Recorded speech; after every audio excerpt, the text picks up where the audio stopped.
Right now, millions of like-new boats are being dumped for pennies on the dollar as the greatest marine market collapse in modern history unfolds before our eyes. Picture this: a $75,000 wake boat purchased just 2 years ago now struggles to fetch $35,000, while desperate sellers watch their dream vessels sit on the market for months. But here's what nobody's telling you: this isn't just about boats losing value. We're witnessing the complete unraveling of an entire industry that got drunk on pandemic prosperity. And now the hangover is so severe that marine lenders are literally refusing loans on boats they financed just months earlier. The ripple effects are about to change recreational boating forever, and you need to understand which side of the coin you're landing on.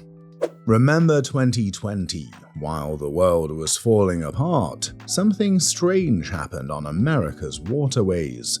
Suddenly everyone wanted a boat. Not just any boat. They wanted the biggest, newest, most expensive floating status symbol they could finance. And finance they did, often at ridiculously low interest rates that made a $100,000 boat seem like a reasonable Tuesday afternoon purchase. The numbers were absolutely insane. US powerboat sales hit levels we hadn't seen since before the 2008 financial crisis. Marine manufacturers couldn't build boats fast enough. Mercury, Yamaha, and every other engine manufacturer was running 3 shifts, hiring anyone with a pulse, and still couldn't meet demand. Dealers were taking deposits on boats that wouldn't arrive for 8 months. Some particularly sought-after models had waiting lists stretching into 2023.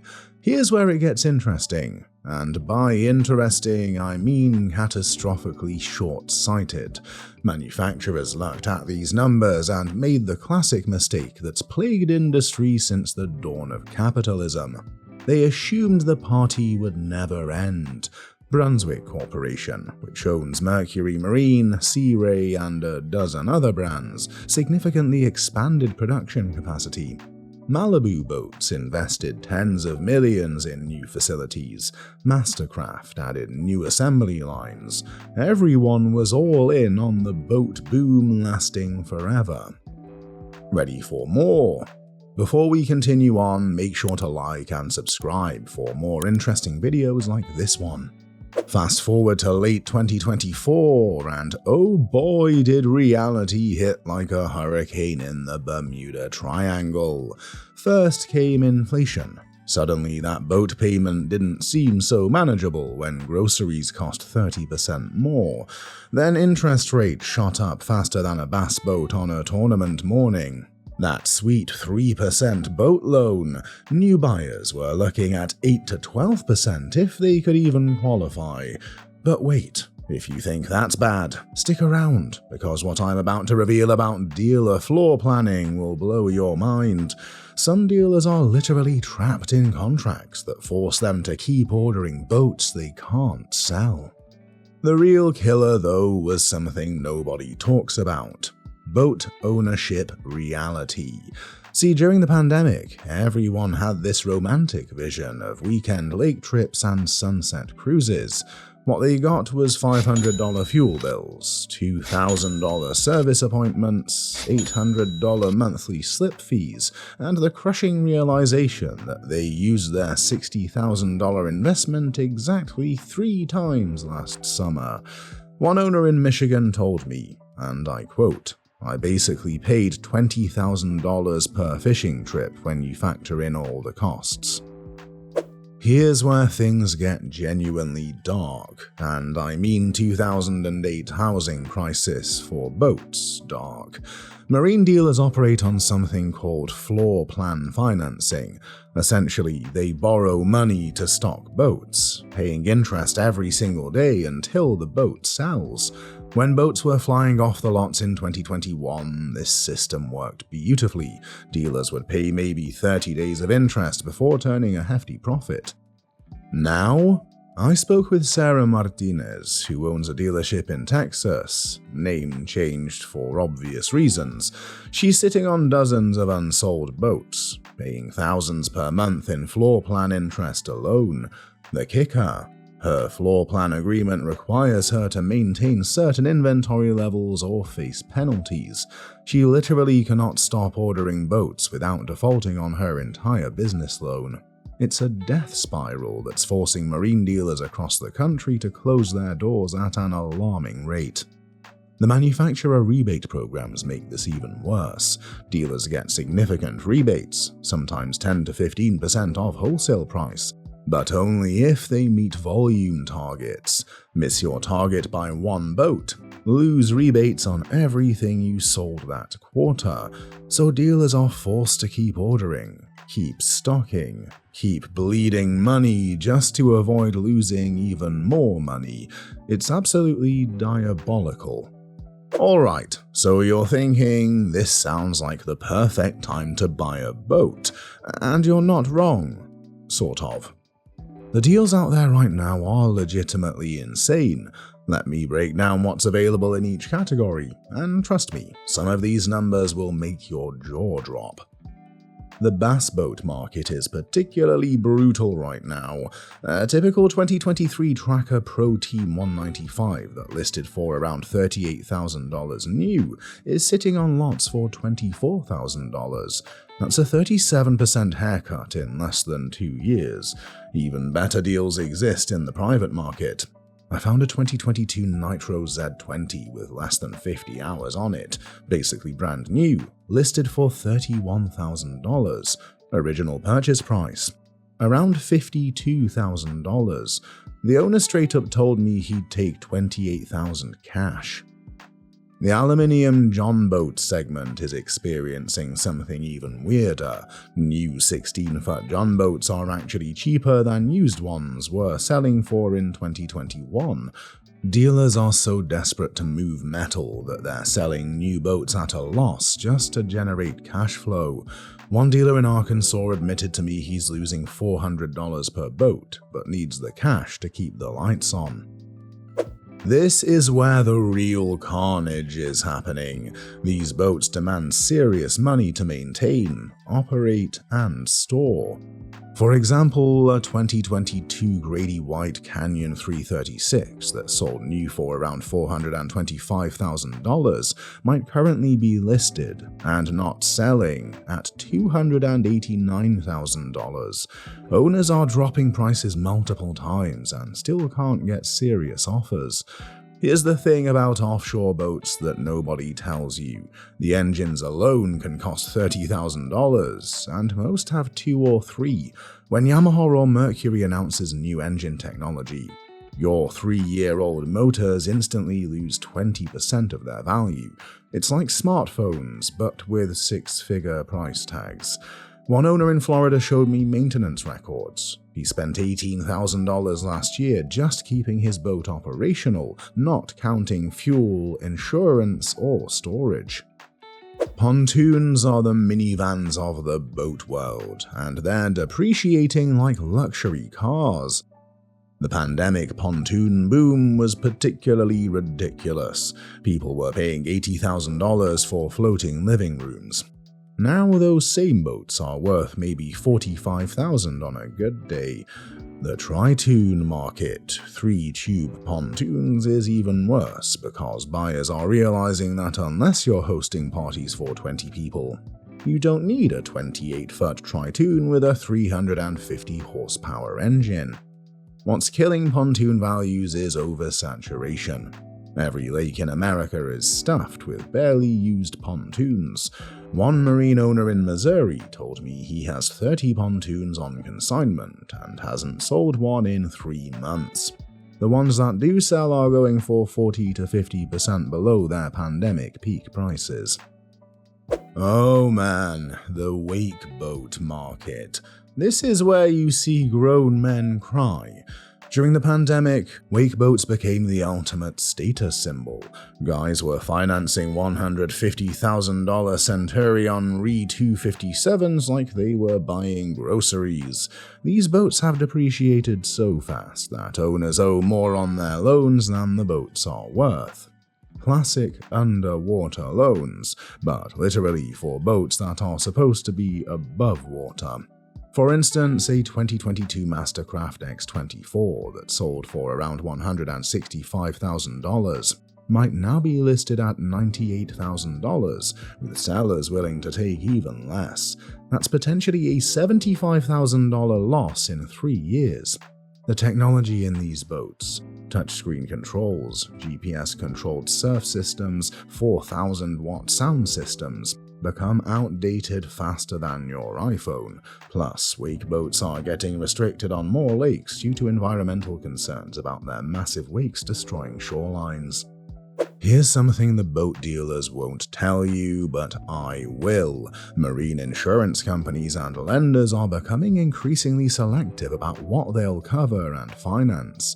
Several major marine insurance companies have tightened their underwriting standards significantly. Why? Because boats are getting damaged in severe weather events, and climate change means more frequent storms.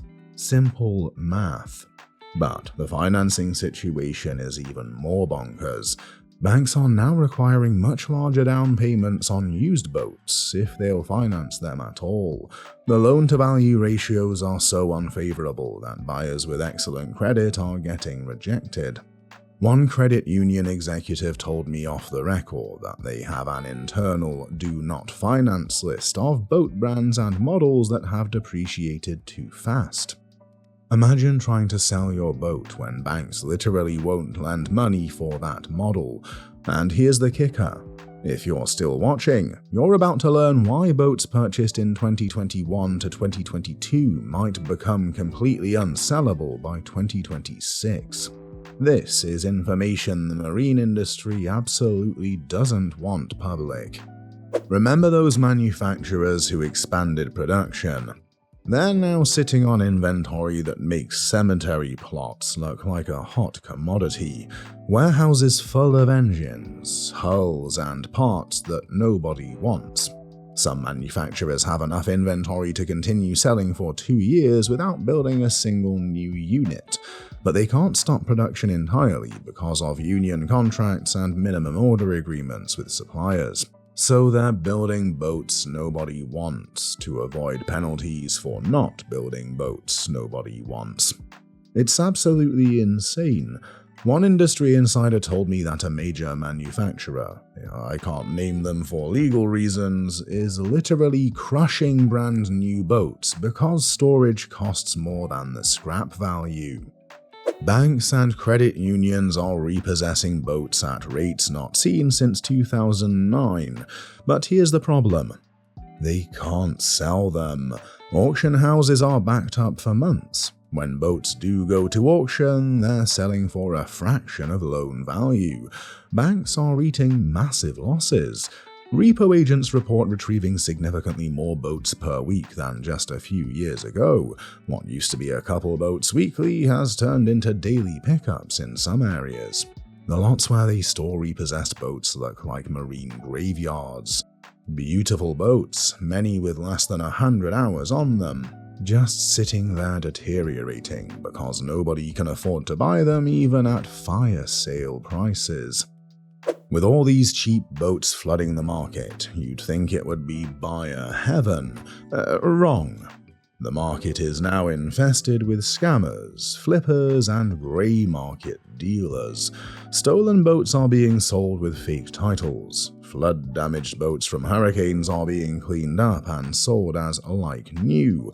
One buyer in Georgia thought he got an amazing deal on a 2022 Sea Ray, only to discover it had been underwater for 3 weeks during Hurricane Ian. The engine was full of sand, the electrical system was corroded beyond repair, and the seller had disappeared with his $40,000 cashier's check. The Coast Guard documentation system is so backed up that buyers are waiting 6 to 8 months for proper paperwork. Meanwhile, they're making payments on boats they can't legally operate. It's chaos. Think this is just an American problem? Think again. The US boat glut is destroying marine markets worldwide. American dealers are dumping excess inventory internationally at massive losses. A boat that won't sell for $50,000 in Florida gets shipped to the Caribbean and sold for $35,000, undercutting local dealers. European manufacturers who were already struggling with energy costs and inflation are now competing with American boats being sold at below manufacturing cost. A significant portion of America's surplus boats are being exported. Many are being scrapped or parted out, and the rest are sitting in marinas and storage yards, slowly rotting. If you're thinking about buying a boat, here's my honest advice. Wait 6 more months. Prices are still falling, and they're about to get much worse. Why? Because hurricane season is coming, property taxes are due, and dealers need to clear inventory before their floor planning explodes. But when you do buy, here's what to look for. Boats with less than 100 hours from original owners, not dealers, complete service records, and this is crucial. Engines that are still under warranty. Avoid anything from 2021 to 2022 unless it's priced well below original MSRP. Those pandemic boats were often built with substitute parts due to supply chain issues, and quality suffered. Never ever buy a boat without a professional survey, even if it's like new.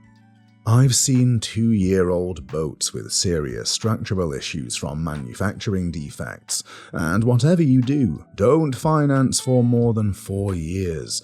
The depreciation curve is so steep that longer loans guarantee you'll be underwater, financially speaking. The American boating industry is heading for a reckoning that will make the 2008 crisis look like a minor inconvenience. We're going to see major manufacturers merge or go bankrupt. Dealer networks will consolidate. Instead of 3 dealers per lake, you'll have 1 per region. Boat shows will shrink or disappear entirely. But here's the controversial part. This might actually be good for boating long term. The pandemic boom brought in buyers who had no business owning boats, people who couldn't afford the maintenance, didn't understand the commitment, and were just following a trend. Their exit from the market will return boating to enthusiasts who actually use their boats. Prices will eventually stabilize at pre-pandemic levels, adjusted for inflation. That means boats will likely be significantly cheaper than peak pandemic prices, but somewhat higher than 2019 levels when accounting for inflation. The difference is that buyers will be more educated, more cautious, and more realistic about total ownership costs. The boat market collapse of 2025 is a masterclass in market psychology, irrational exuberance, and the dangers of assuming trends will continue forever. Millions of Americans are learning the hard way that boats really are holes in the water you throw money into. Except now they're throwing good money after bad into holes that are worth half what they paid. For sellers, the message is brutal but clear. Take any reasonable offer you get, because next month's offer will be lower. For buyers, patience is everything. This market has further to fall, and when it bottoms out, you'll have opportunities to buy boats at prices we haven't seen in decades. The marine industry wanted everyone to believe that pandemic boating levels were the new normal. They built for that future, borrowed for that future, and hired for that future. That future isn't coming. What's coming instead is a painful reset that will leave casualties from manufacturers to dealers to owners who bought at the peak. But hey, if you've ever dreamed of owning a boat, your time is coming. Just make sure you can afford not just the purchase, but the slip, the maintenance, the fuel, the insurance, and most importantly, the depreciation, because if this crisis has taught us anything, It's that boats aren't investments, they're expenses. Really, really expensive expenses that happen to float. If you found this deep dive into the boat market collapse valuable, hit that subscribe button and notification bell. Until next time, keep your money dry and your boats, well, maybe don't buy one just yet.